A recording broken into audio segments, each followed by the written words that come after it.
Վերականգնել օզոնն ու կլիման միահամուռ ջանքերով։ Օզոնային շերտի պահպանության միջազգային օրվա այս տարվա կարգախոսն է սա։ Հետազոտությունները ցույց են տվել, որ հիդրոքլորֆտորածխածինները հզոր ջերմոցային գազեր են առաջացնում, ինչը վնասակար է շրջակա միջավայրի համար։ Այսօր աշխատանքներ են տարվում դրանք նվազեցնելու ուղղությամբ։ Մենք տեսնում ենք որոշակի բացասական երևույթներ։ Բացասական երևույթները հիմնականում դա կլիմայի փոփոխությունն է, որ բերում է դեպի ավելի չոր կլիմայական պայմանների, նաև կլինեն նաև ջրային կորուստներ, կլինեն նաև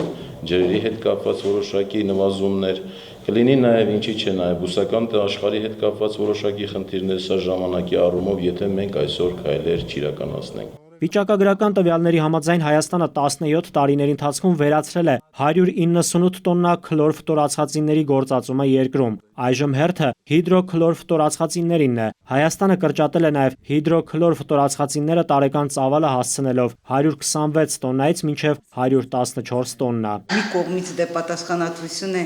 ստեղծել, ուժեղացնել ազգային ունակությունները, իդեմս օզոնի ազգային կենտրոնի, երկրորդը ոչ շատ կարևոր մասն է այդ ծրագրի ապահովել իրազեկումը եւ ապահովել այս հիմնախնդրի շուրջ